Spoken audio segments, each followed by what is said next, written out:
দ্বাদশ শ্রেণীর ছাত্রছাত্রীদের সবাইকে সায়েন্স টিউটর 2023 চ্যানেলে স্বাগত জানাই। আমরা এখন কিছু মডেল কোশ্চেন পেপার নিয়ে আলোচনা করব। রসায়ন বিষয়ে থার্ড সেমিস্টারে এই মডেল কোশ্চেন পেপার যদি তোমরা অনুশীলন করো তাহলে কিন্তু তোমাদের পরীক্ষা খুব সহজ হবে এবং আশা করি সমস্ত প্রশ্নের আনসার তোমরা করতে পারবে। তো মনোযোগ সহকারে খাতা পেন নিয়ে তোমরা অবশ্যই এই ভিডিওগুলো দেখতে থাকো এবং প্রত্যেকটা কোশ্চেন ধরে ধরে তার অভ্যাসটা করতে থাকো। তো চলো আজকে লেসন শুরু করি। স্নেহের ছাত্রছাত্রী, আজকে আমরা মডেল কোশ্চেন পেপার 11 আলোচনা করব। তো তোমাদের পরীক্ষা অতি আসন্ন, একদম লাস্ট মিনিট কিছু আমরা স্যাম্পল কোশ্চেন্স নিয়ে আজকের আলোচনা 35টি কোশ্চেন নিয়েই সীমাবদ্ধ থাকছে। তো চলো আমরা এখন শুরু করি। মডেল কোশ্চেন পেপার 11 এর ফার্স্ট কোশ্চেন, কোনো নির্দিষ্ট উষ্ণতায় জলের বাষ্পচাপ 20% কমাতে 180 গ্রাম জলে কত পরিমাণ ইউরিয়া, যার আণবিক ভর 60, দ্রবীভূত করতে হবে? দেখো, এই কোশ্চেনের আনসারটা আমি এখানে করে দিয়েছি এবং তার এক্সপ্লেনেশনটাও দিয়ে দিয়েছি। তো দেখো, প্রথমে প্রশ্নটা আগে বুঝে নিই আমরা। নির্দিষ্ট উষ্ণতায় জলের বাষ্পচাপ, তাহলে বাষ্পচাপ সম্পর্কিত যে তরলের যে তরল দ্রাবকে যে অনুদ্বায়ী দ্রাবক যোগ করলে যে বাষ্পচাপ কমে যায়, সেই সম্পর্কিত যে রাউল্টের সূত্র যেটা আমরা জানি, দেখো delta p divided by P0 is equal to x2, যেক্ষেত্রে p is equal to delta p is equal to p minus P0 minus P divided by P0 is equal to x2 means N2 by total mole সংখ্যা N1 plus N2. So N2 equals W by M2 whole divided by number of moles in total. তো এখানে আমরা actually নির্ণয় করব কি, আগে প্রশ্নটা লক্ষ্য করো। এখানে আমরা নির্ণয় করব কি পরিমাণ ইউরিয়া অর্থাৎ W। এবার আমরা কি করব না, 20% কমানোর অর্থ হচ্ছে না এইটা delta p by P0 is equal to আমরা ধরতে পারি 20/100। আমরা টোটাল যদি ধরি P0টা 100, তাহলে কমেছে আমার 20, সো 20% মিনস দিস। তো এক্ষেত্রে W ইকুয়ালস আমার জিজ্ঞাসা, so W divided by M2 means 60 whole divided by total mole সংখ্যাটা কত না, টোটাল মোল সংখ্যা দেখো W বাই 60 ডিভাইডেড, এটা হচ্ছে number of moles of solute, আর number of moles of solvent হচ্ছে দেখো এখানে বলে দিয়েছে 180 গ্রাম জল, তার মানে 180 ডিভাইডেড বাই জলের আণবিক ভর 18। তো এখান থেকে আমরা যদি সলভ করি, ডাব্লুটা আমার কত আসছে না 150 gram. So the answer C is the right choice. তোমরা প্রয়োজন মতো এখানে এই আনসারটা দেখো, এখানে করে দিয়েছি, আনসারটা তোমরা দেখে নিতে পারো সলভটা। কোয়েশ্চেন নাম্বার 2 আমরা এখানে দেখে নেব। কোয়েশ্চেন নাম্বার 2তে বলা হচ্ছে, দেখো গলার সমস্যায় নুন জল দিয়ে গার্গেল করতে বলা হয়। এটা একদমই সঠিক স্টেটমেন্ট, কারণ যে কোনো ডাক্তারবাবুই দেখবে যখন আমাদের গলা আসলে ব্যথা হয়, আসলে টিস্যুগুলো ইনফেকশনের দ্বারা ওই সেলেতে সাইটোপ্লাজমে ওয়াটারের কন্টেন্টটা বেড়ে যায়, ফলে ওই জায়গাগুলো সেলগুলো একটু ফুলে ওঠে এবং জল যখন ওর মধ্যে দিয়ে যায় ব্যথা করে। কাজেই নুন জলে দিয়ে যখন গার্গেল করা হয়, নুনের যেহেতু ডেন্সিটিটা বেশি, ওয়াটার সল্ট সলিউশনের ডেন্সিটি বেশি হওয়ার জন্য ওই সাইটোপ্লাজম থেকে যে ওয়াটারগুলো বেরিয়ে আসে, অর্থাৎ এখানে জাস্ট অভিস্রবণ চাপের তফাতের কারণে ঘটনাটা ঘটে। তো এটা একদমই সঠিক স্টেটমেন্ট। নেক্সট স্টেটমেন্ট 4% NaCl বলছে প্রমাণ স্যালাইন ওয়াটার বা প্রমাণ লবণ জল। নো, এটা রং স্টেটমেন্ট। কারণ দেখো, যখন আমরা স্যালাইন ওয়াটার ইউজ করি, স্যালাইন ওয়াটার যখন ইনজেক্ট করা হয় কোনো পেশেন্টের বডিতে, সবসময় আমরা খেয়াল রাখবো যে ব্লাডের যে ইন্টারনাল যে প্রেশার, দ্যাট ইজ অভিস্রবণ চাপ, রক্তের যে অভিস্রবণ চাপ, সেই পাই অবভিয়াসলি যেটা ইনজেক্ট করব সেই সলিউশনের অভিস্রবণ চাপের সমান হবে, এবং তখন আমরা সেটাকে বলবো pi of blood equals pi of injected fluid. তো এই ফ্লুইড আর পাই অফ ব্লাড সমান হতে হবে, অর্থাৎ দ্রবণ দুটি আইসোটোনিক হতে হবে। কাজেই সেক্ষেত্রে আমরা জানি যে 0.89% যে ইনিশিয়াল সল্ট সলিউশন, এটা হচ্ছে ব্লাডের সঙ্গে, হিউম্যান ব্লাডের সাথে অভিস্রবণ চাপযুক্ত, সমান অভিস্রবণ চাপযুক্ত হয়। কাজেই এক্ষেত্রে এটা 4% দেওয়া আছে, অবভিয়াসলি এটা রং স্টেটমেন্ট। নেক্সট বলা আছে, দেখো ডাক্তাররা উচ্চ রক্তচাপযুক্ত রোগীদের কম নুন খাওয়ার পরামর্শ দেন। একদমই তাই, কারণ দেখো নুন বেশি খেলে কি হয়, যে এর মধ্যে আমাদের যে বডির মধ্যে যে নুন কন্টেন্টটা বেড়ে যাওয়ার জন্য কি হচ্ছে, প্রেশারটা বাড়ে, ওয়াটার কন্টেন্টটাও বাড়ে এবং প্রেশারটাও বাড়ে। এই কারণে ডাক্তারবাবুরা কম নুন খাওয়ার পরামর্শ দেন, এটা সঠিক স্টেটমেন্ট। নেক্সট, সিরাতে ইঞ্জেকশন দেওয়ার সময় যে দ্রবণটি প্রবেশ করা উচিত, অবভিয়াসলি তার গাঢ়ত্ব রক্তের গাঢ়ত্বের দ্রবণের সমান হওয়া উচিত, অর্থাৎ pi of injected solution obviously সমান হবে pi of blood in human body system, কারণ এটা আইসোটোনিক না হলে ইনজেকশনটা করা ঠিক হবে না। তো ঠিক আছে, তাহলে আমরা বি পেলাম, যেটা সঠিক স্টেটমেন্ট নয়। কোয়েশ্চেন নাম্বার 3তে দেখো বলা হচ্ছে যে প্রদত্ত চিত্রে যে ছবিটা দেখানো হচ্ছে, যেখানে বাষ্পচাপ এবং উষ্ণতা লেখচিত্র দেখানো হয়েছে, প্রশ্নটা হচ্ছে যে পি বিন্দুটি, দেখো পি বিন্দুটি বলছে কি নির্দেশ করে। দেখো পি আর এই যে কিউ রেখাটা, পি কিউ রেখাটা আসলে কি করছে, পি কিউ রেখাটা দ্রবণের আসলে যে উষ্ণতার সঙ্গে বাষ্পচাপের পরিবর্তনটা দেখাচ্ছে, এবং আরএস অংশটি আসলে বিশুদ্ধ দ্রাবকের উষ্ণতার সঙ্গে বাষ্পচাপের পরিবর্তন দেখাচ্ছে। কাজে আরটি অংশটা অবশ্যই বিশুদ্ধ কঠিনের উষ্ণতা বনাম বাষ্পচাপ, এবং পিটি দ্রবণের উষ্ণতা বনাম বাষ্পচাপ লেখো। কাজেই পি হলো দ্রবণের হিমাঙ্ক, কারণ বিশুদ্ধ অবস্থায় সেই হিমাঙ্কটা হচ্ছে আর অবস্থানে, আর বিন্দুতে হিমাঙ্ক, মানে আর বিন্দুটা হচ্ছে বিশুদ্ধ দ্রাবকের হিমাঙ্ক, আর পি বিন্দুটা হচ্ছে দ্রবণে মিশ্রিত অবস্থায় হিমাঙ্ক। ঠিক আছে, তাহলে পি বিন্দুটি নির্দেশ করে দ্রবণের হিমাঙ্ক। So D is the right choice. Next, BaCl2 একটা দেখো ইলেকট্রোলাইট BaCl2, কারণ BaCl2 আমরা জানি জলীয় দ্রবণে ভেঙে গিয়ে বেরিয়াম 2+ এবং 2Cl- আয়নে বিয়োজিত হয়, অর্থাৎ একটি BaCl2 3টি আয়নে বিশ্লিষ্ট হয়। সো N = হিয়ার 3, এবং আই ফ্যাক্টরটা আমাদের বের করতে হবে, কারণ দেখো বলেছে BaCl2 এক জলীয় দ্রবণের মোলালিটি M সমান দেওয়া আছে 0.75 M সমান, মোলালিটি M দিয়ে প্রকাশ করি আর মোল পার কেজি, আর BaCl2 90% আয়নিত হয়। সো আলফা = 0.90, কারণ 90% সমান আমরা জানি I-1/N-1। তো I-1 ডিভাইডেড বাই N এর মান 3 1, এখানে 0.9, এখান থেকে আমরা অবভিয়াসলি I এর ভ্যালু বের করব, I হচ্ছে তোমার 2.8, এখান থেকে আসছে। এবার দেখো ডেল্টা টিভি আমার দরকার কি, দ্রবণটি স্ফুটনাঙ্ক, তাহলে আমাকে ডেল্টা টিভি সমান কি জানি না স্যার, I KB × M, এখান থেকে M এর ভ্যালু বসাও, KB ভ্যালু, I এর ভ্যালু বসালে ডেল্টা টিভি পাবো, এবং ডেল্টা টিভির মানটা কত হচ্ছে না 1.092। এবার বিশুদ্ধ যেহেতু জলে এই দ্রবণটা মেশানো হয়ে তৈরি হয়েছে, জলের স্ফুটনাঙ্ক যদি হয় 373 কেলভিন, তাহলে ওই মেশানোর ফলে স্ফুটনাঙ্কটা এর সঙ্গে কি হতে হবে, 1 যোগ করতে হবে, তাহলে হবে টিভি অফ দ্য সলিউশন হবে কত না 374.092, মানে 374.09 এর কাছাকাছি। So D is the right choice. সলিউশনটা এখানে করেও দিয়েছি, তোমরা এখান থেকে তুলেও নিতে পারো। Question number 5 here, 20 degree centigrade উষ্ণতায় 4.5 গ্রাম প্রোটিন 500 ml এর জলীয় দ্রবণের অভিস্রবণ চাপ দেওয়া আছে। সো পাই এখানে দেওয়া আছে 0.04 ATM। এবার প্রোটিন, যেহেতু প্রোটিন এটা একটা নন ইলেকট্রোলাইটস, মানে বায়োমলিকুলস, তো অবভিয়াসলি এটা যখন ওয়াটারে সলভ হবে তখন এটা নন ইলেকট্রোলাইটের মতো কাজ করবে, কাজেই এক্ষেত্রে আই ভ্যালু আমরা ধরবো 1। সো ইকুয়েশনটা হবে পাই সমান CRT।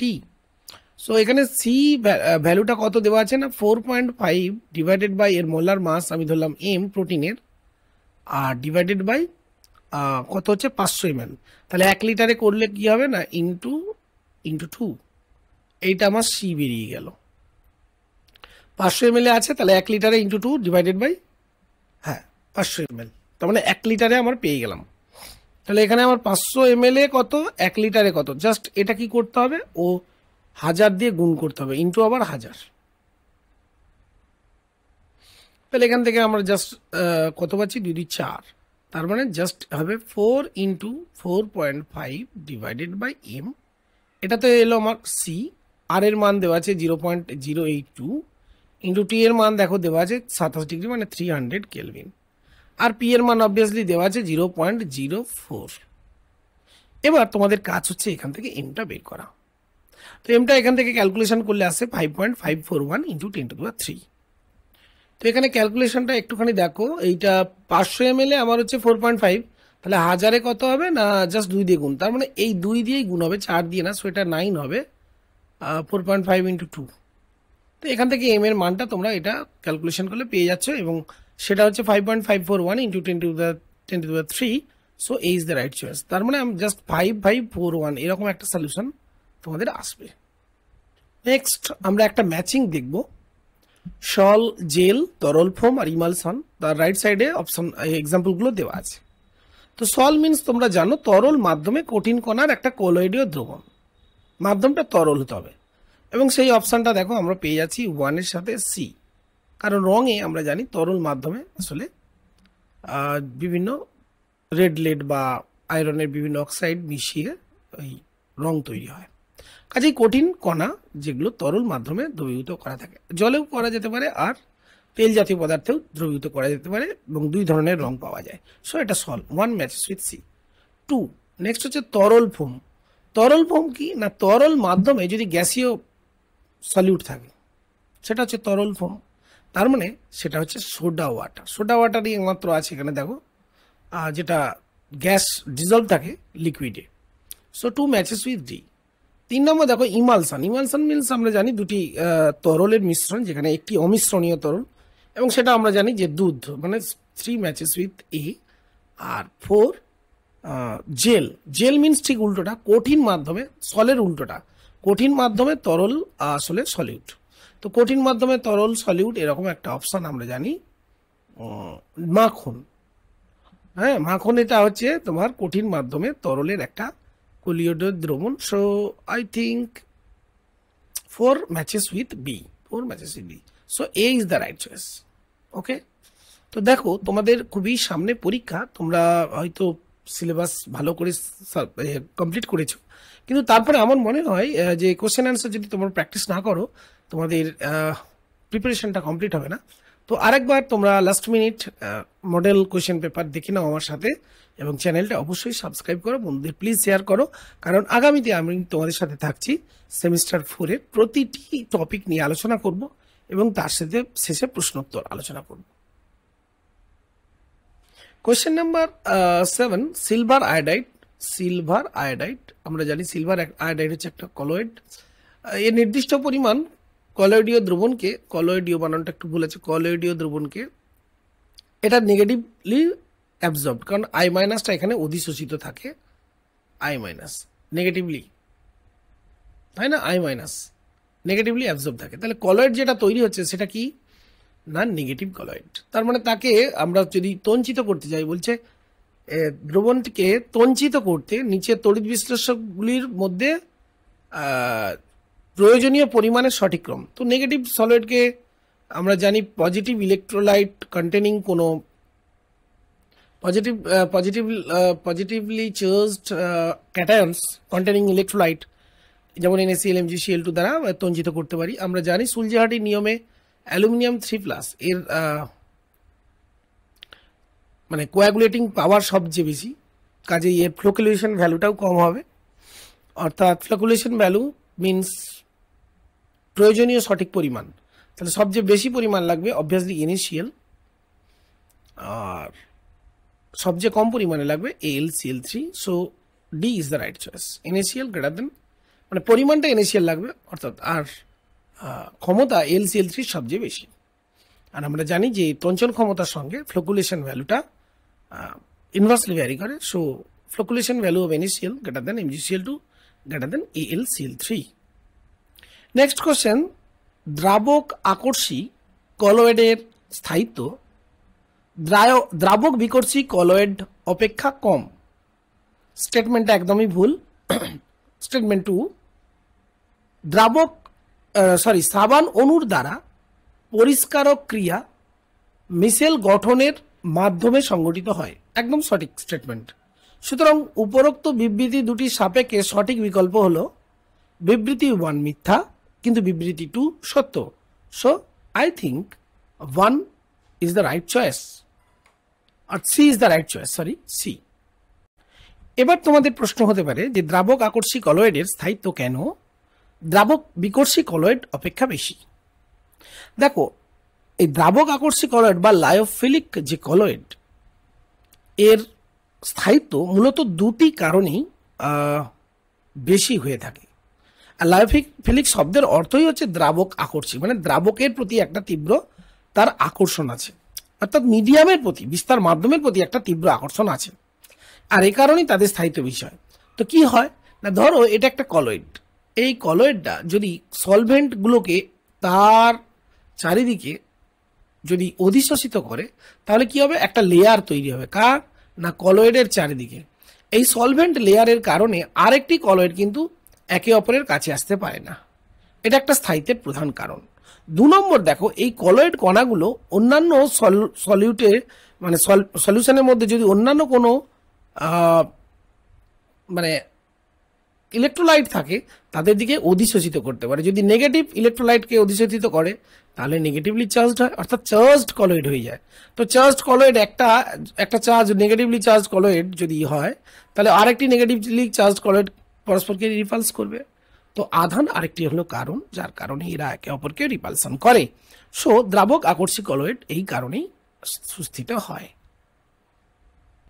স্টেটমেন্ট 2তে বলা হচ্ছে সাবান এবং ডিটারজেন্টের যে পরিষ্কারক ক্রিয়া আমরা জানি মিশেল গঠনের উপর ভিত্তি করে সম্পন্ন হয়। মিশেল আসলে একটা নন হাইড্রোকার্বন যে পার্ট, একটা এরকম একটা স্ফেরিক্যাল শেপ তৈরি করে মিশেল, যার আয়নিক পার্টটা থাকে বাইরের দিকে এবং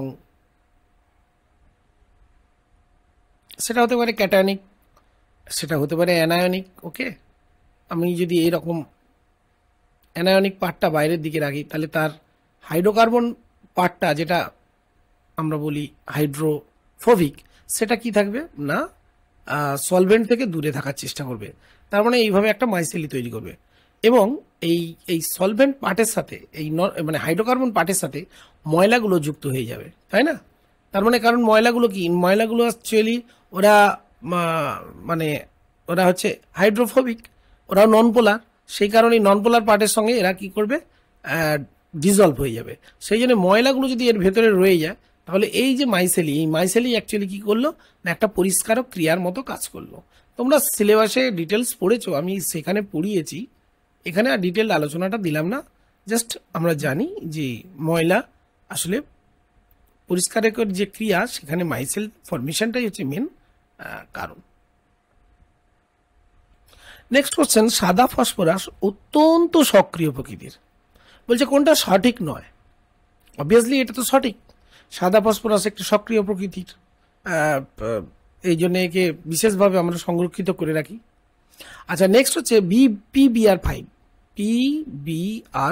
অবভিয়াসলি PbR5 কঠিন অবস্থায় তড়িৎ পরিবহন করে, কারণ PbR4+ আর PbR6- এইভাবে কি করে, ওরা আয়নিত অবস্থায় থাকে, ঠিক যেমন NaCl+, Na+Cl-। নেক্সট হচ্ছে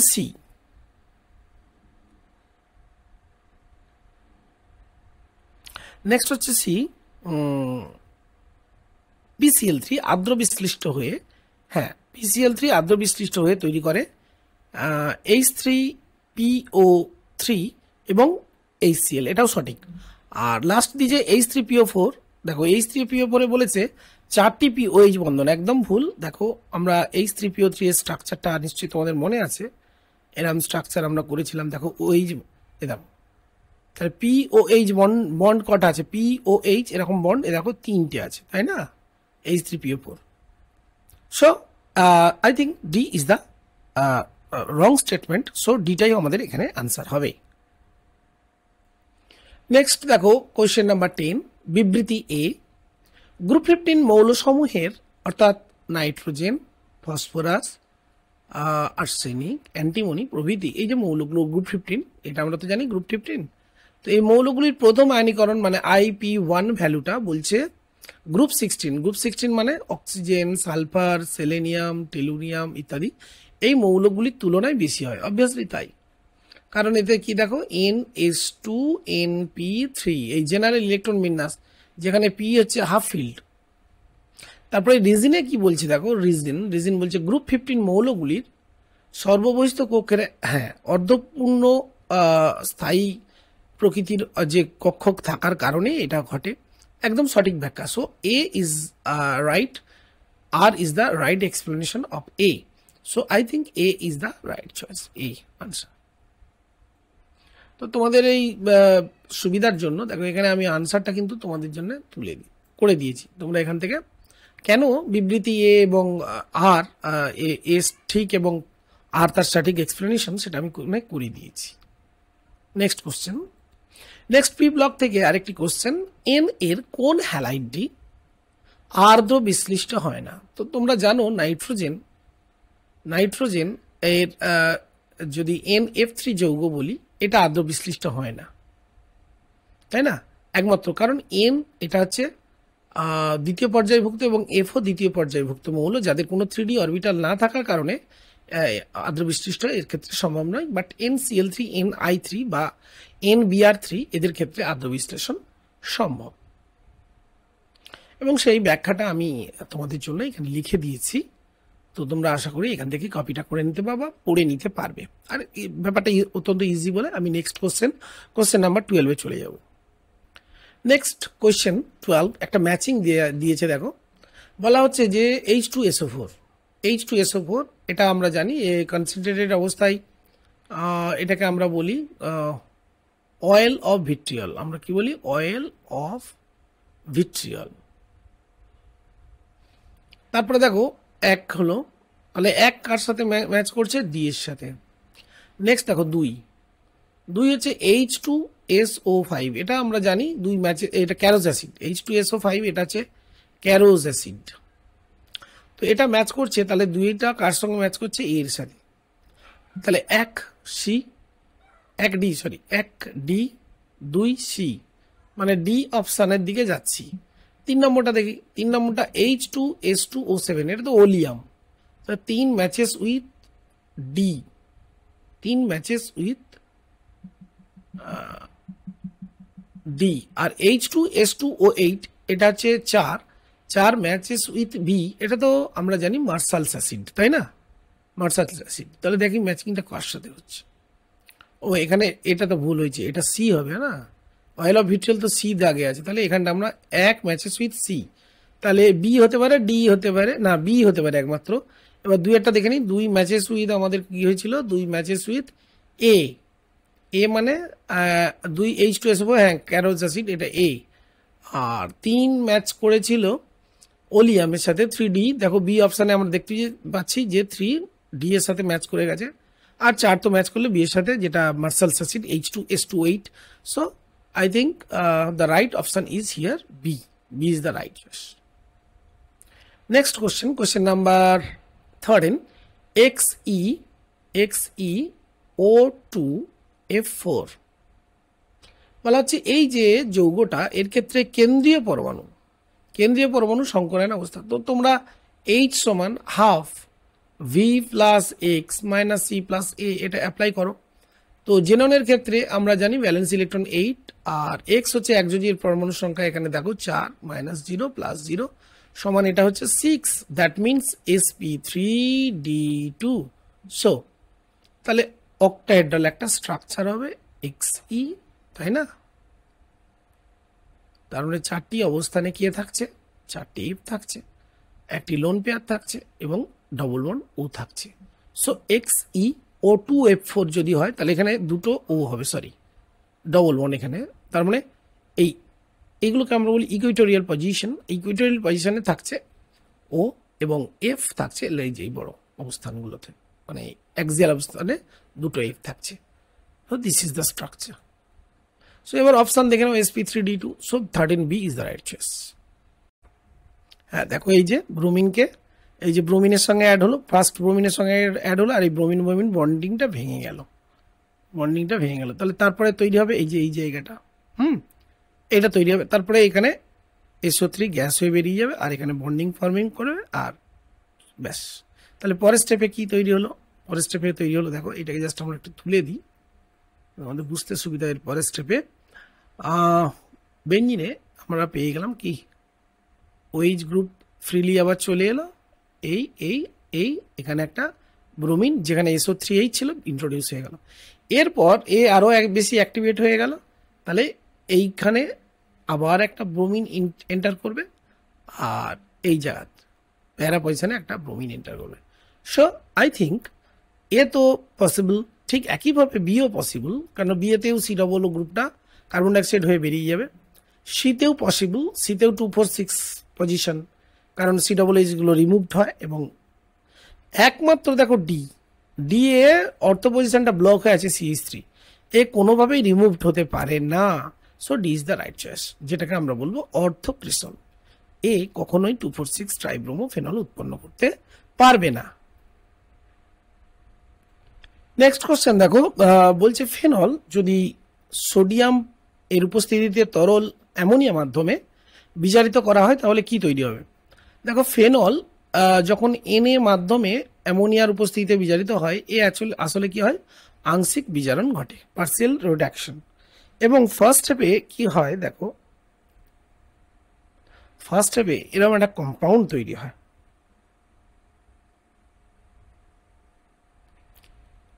এই প্রথম স্টেপে এরকম একটা যৌগ তৈরি হয় আংশিক বিজারণে, তারপরে এটি মানে রিঅ্যারেঞ্জড হয়ে আবার তৈরি করে এইরকম একটা সাইক্লোহেক্সানন কম্পাউন্ড। সাইক্লোহেক্সিনন কম্পাউন্ড বললে ভালো, ঠিক। So C is the right choice, C হবে এখানে সঠিক অপশন। তাহলে এটাকে আমরা যদি একটুখানি বার্চ রিডাকশনটাকে ভালো করে বুঝে নিই, তো ফার্স্ট স্টেপে কি হচ্ছে, প্রথমে ফেনল সোডিয়ামের সঙ্গে বিক্রিয়া করে সোডিয়াম ফেনক্সাইড, এই ইন্টারমিডিয়েট পার্টটা আমি দেখাইনি, এইখানে তৈরি হবে অ্যাকচুয়ালি এই সোডিয়াম ফিনক্সাইড। তো সোডিয়াম ফিনক্সাইড একটি শক্তিশালী ইলেকট্রন দানকারী গ্রুপ। তো বেনজিন বলয়ের এটা কি করবে, বিজারণকে প্রভাবিত করবে, আর বিজারণের ফলে প্রথমে তৈরি হবে এরকম একটা ইনল যৌগ, ইনল, দেখো এটা ইনল। তাহলে এবার ইনল কি করে, একটা টটোমেরাইজ করবে, টটোমেরিজমের মাধ্যমে কিটো ইনল টটোমেরিজম এর মাধ্যমে তৈরি করবে এরকম একটা কম্পাউন্ড। তাহলে আমরা পাচ্ছি কি, সাইক্লোহেক্স 2 in 1। এখানে যদি আমরা এক বলি, এটা একটু বড় করলে সুবিধা হবে তোমাদের বুঝতে, তাই না? হ্যাঁ বড়, দেখো তো এটাকে যদি আমরা এক বলি এই পার্টটাকে, তাহলে এইটা আমার হচ্ছে 2, এই জন্য সাইক্লোহেক্স 2 in 1 এই কম্পাউন্ডটা আসলে তৈরি হচ্ছে।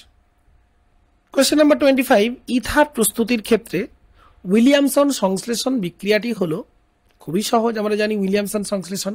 তো এটা একটা ছেলে কি নিউক্লিওফিলিক, সেখানে কি করে, অ্যালকক্সাইড কম্পাউন্ডের এই আরও মাইনাস এই নিউক্লিওফাইলটা কি করে না, কোনো মনে করো SN2 বিক্রিয়া, অবভিয়াসলি SN2, অর্থাৎ 1 ডিগ্রি অ্যালিফ্যাটিক কোনো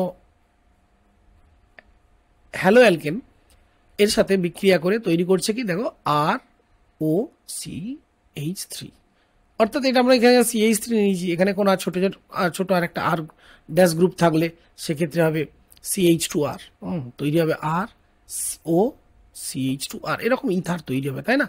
সো ইথার প্রস্তুতির ক্ষেত্রে এটা একটা খুবই গুরুত্বপূর্ণ আমরা নিউক্লিওফিলিক প্রতিস্থাপন বিক্রিয়া বলতে পারি, যেটা উইলিয়ামসন সংশ্লেষণ বিক্রিয়ার মাধ্যমে সংঘটিত হয়। এক্সপ্লেনেশনটা দিয়ে রেখেছি। Next question number 26। Question number 26, C9H10O, আচ্ছা এটাকে বলা হচ্ছে এ কি করছে না, HI এর সঙ্গে বিক্রিয়ায় তৈরি করছে বি এবং সি।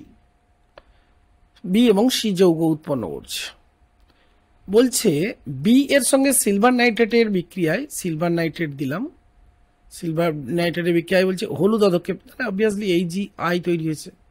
তার মানে বি যৌগে নিশ্চয়ই কোনো এমন গ্রুপ আছে যার সঙ্গে যেখানে আইটা ফ্রি আছে, যেখানে অ্যালাইলিক আই আছে অথবা অ্যালিফ্যাটিক আই আছে,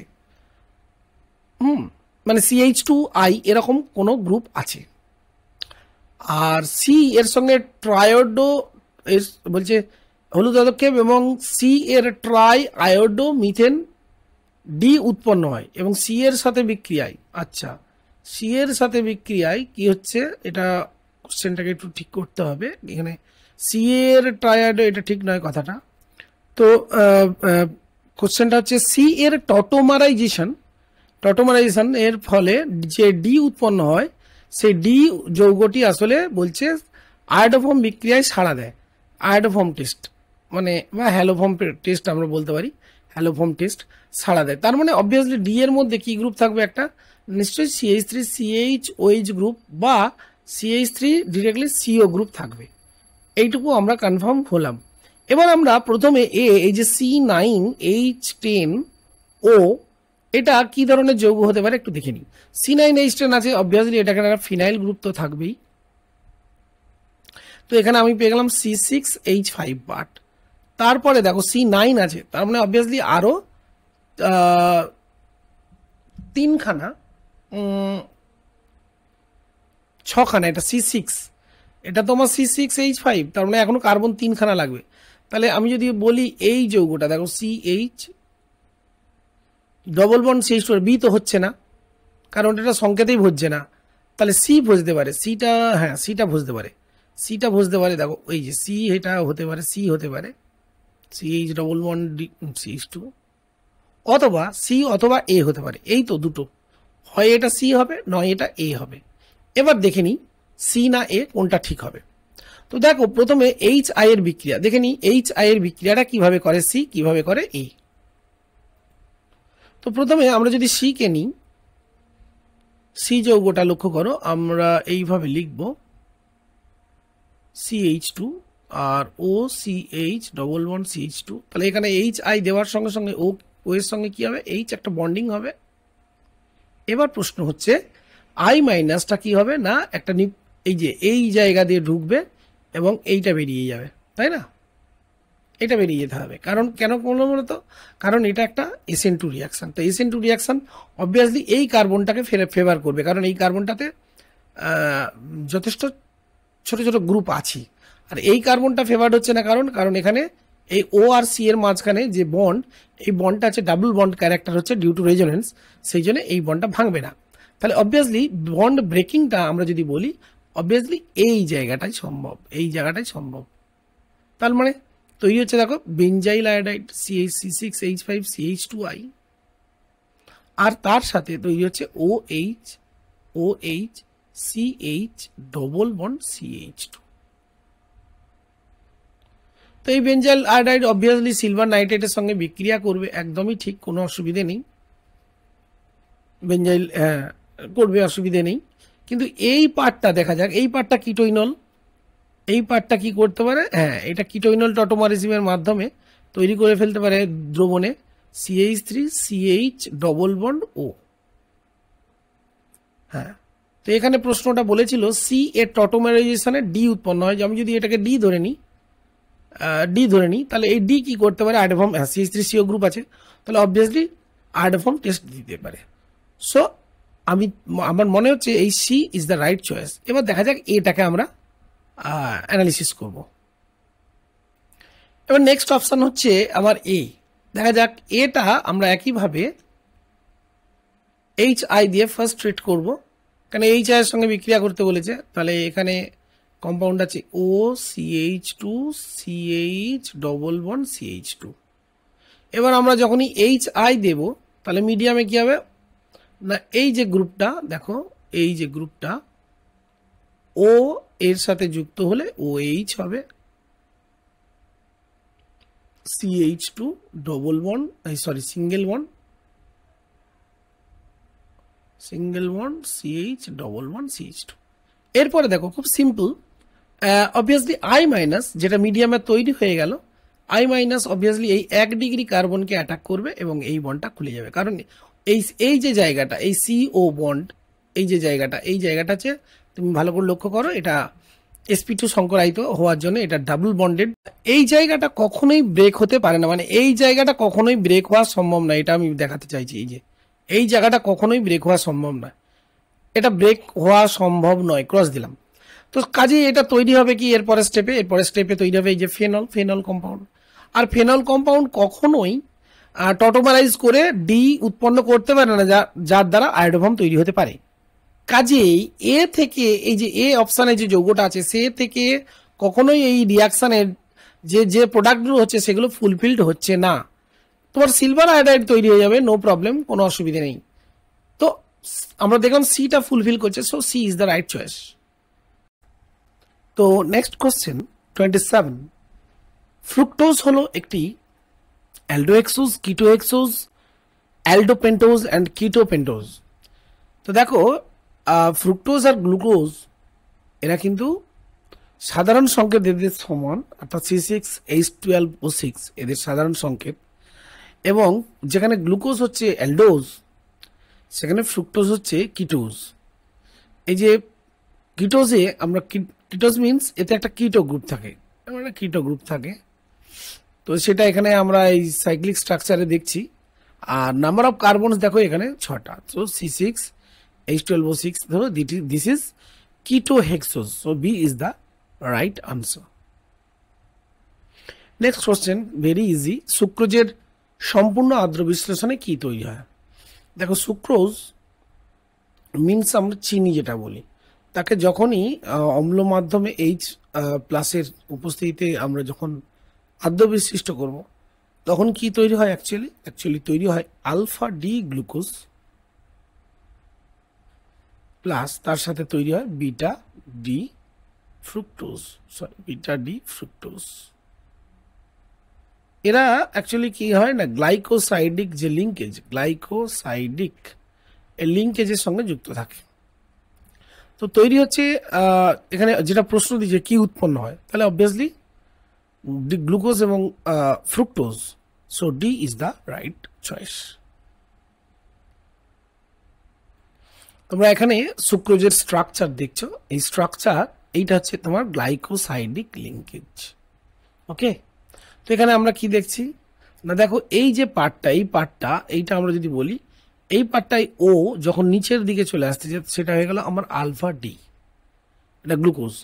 আর যখন এই পার্টটাতে, এই পার্টটাতে যখন এইচটা নিচের দিকে থাকছে তখন সেটা হয়ে যাচ্ছে তোমার, এই যে এখানে ছিল একটা, অ্যাকচুয়ালি ছিল OH ছিল, তাই না? তো তখন সেটা হয়ে যাচ্ছে বিটা ডি ফ্রুক্টোজ। তার মানে আমরা দেখছি কি যে দুটো ইউনিট পরস্পর যুক্ত আছে, গ্লুকোজ আর ফ্রুক্টোজ। নেক্সট, প্রোটিনের ডিন্যাচারেশনের সময় এই গঠনগুলির মধ্যে কোনটি অপরিবর্তিত থাকে? দেখো, প্রোটিনের ডিন্যাচারেশন বা স্বাভাবিকরণ হলো এমন একটি প্রক্রিয়া যেখানে তাপ, pH এর পরিবর্তন বা রাসায়নিক পদার্থের প্রভাবে প্রোটিনের যে কোয়াটারনারি স্ট্রাকচার বা টার্সিয়ারি স্ট্রাকচার বা সেকেন্ডারি স্ট্রাকচার এগুলো সব ভেঙে যায়। এর ফলে প্রোটিন তার জৈবিক সক্রিয়তাটা হারায়। কিন্তু এই প্রক্রিয়ার অ্যামাইনো অ্যাসিডগুলির মধ্যে পেপটাইড লিঙ্কেজগুলো সেগুলো কিন্তু ভাঙে না, অর্থাৎ প্রাইমারি স্ট্রাকচারটা অপরিবর্তিত থাকে। So here is the answer, primary গঠন এ। নেক্সট কোশ্চেন যেটা দেওয়া আছে দেখো, DNA এতে কোন ক্ষারকটি থাকে না? তো ডিএনএতে নর্মালি আমরা জানি দুটো জিনিস, এই 4টে জিনিস থাকে, AG, CT, অ্যাডেনিন, গুয়ানিন, আর তার সাথে আছে তোমার সাইটোসিন এবং থাইমিন। তো দেখো কোনটি থাকে না, এখানে দেখো ইউরাসিল, এই অপশনটা কিন্তু নেই, এটা RNA থাকে। তোমরা এখানে স্ট্রাকচারটা দেখে নাও, এটা হচ্ছে অ্যাডেনিন, এরপর দেখাচ্ছি দেখো গুয়ানিন, তারপরে আসছে দেখো সাইটোসিন, আর লাস্ট হচ্ছে দেখো থাইমিন, AG, CT। ইউরাসিল এখানে থাকে না।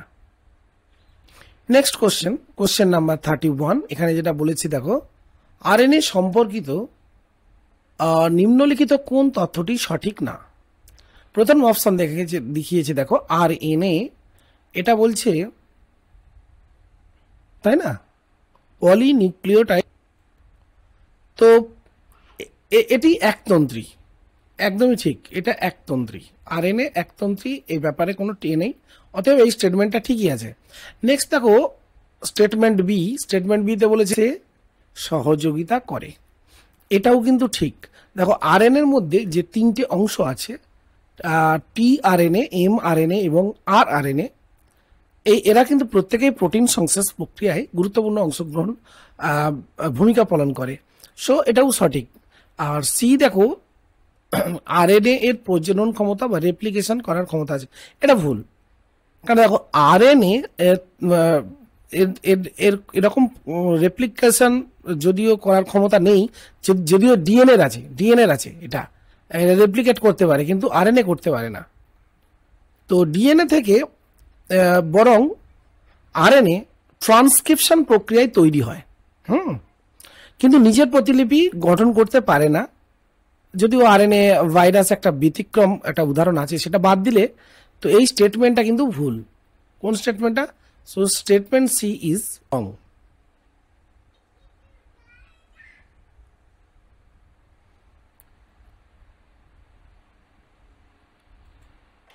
সুতরাং আমরা আরেকটা জিনিস অপশনটা দেখে নিই, অপশন ডি, এটা তো স্টেটমেন্ট রং স্টেটমেন্ট, এটা বোঝাই গেল। সো সি আমাদের উত্তরটা হবে, সিটাকেই আমাদের আনসার বলবো।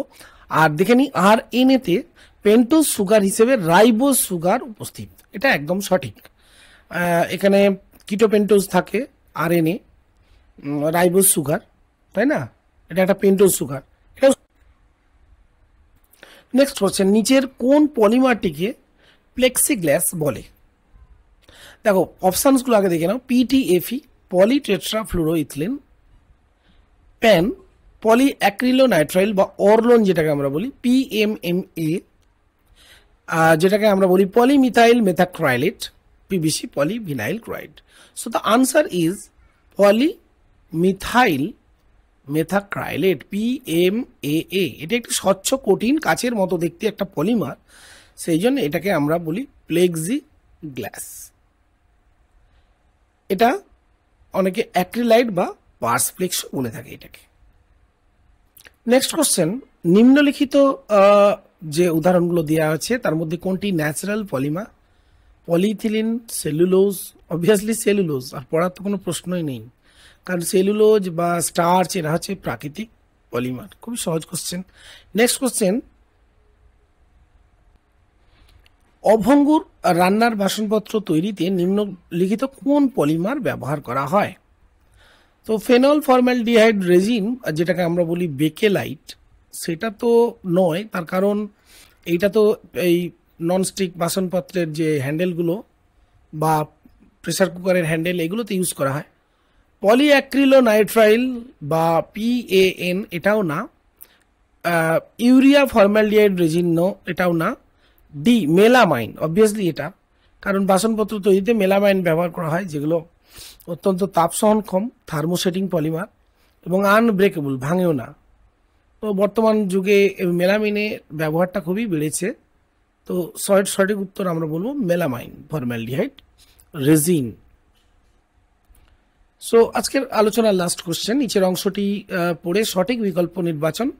নাইলন 66 উৎপাদনের সময় দুটি মনোমার দুটি পরিমাণগত অনুপাতে সম্পূর্ণরূপে সঠিক রাখার জন্য সরাসরি মনোমার দুটির পলিমারাইজেশন না করে নাইলন লবণের মাধ্যমে পলিমারাইজেশন করা হয়। যদিও মিথানলে সমমোলার মনোমার দুটির পারস্পরিক বিক্রিয়ায় নাইলন লবণ অধক্ষিপ্ত হয়। মনোমার দুটির একটি অ্যাডিফিক অ্যাসিড হলে অপরটি হেক্সামিথিলিন ডায়ামিন, নাইলন 66, তাই না? এই দুটো আমরা জানি মনোমার দিয়ে গঠিত হয়। তো এখানে স্ট্রাকচারটা আমি দেখিয়ে দিয়েছি, দেখো এটা হচ্ছে আমার অ্যাডিপিক অ্যাসিড আর এটা হচ্ছে হেক্সামিথিলিন ডায়ামিন, এদের পলিমারাইজেশনের ফলে তৈরি হচ্ছে নাইলন 66। সো আজকে সবাইকে অসংখ্য ধন্যবাদ জানিয়ে তোমাদের জন্য ভেরি রিসেন্টলি যে এক্সাম তার প্রস্তুতির জন্য এই ভিডিওটা বানালাম। তোমরা প্লিজ বন্ধুদের একটু শেয়ার করবে যাতে করে প্রত্যেকেই উপকৃত হও। So thank you very much.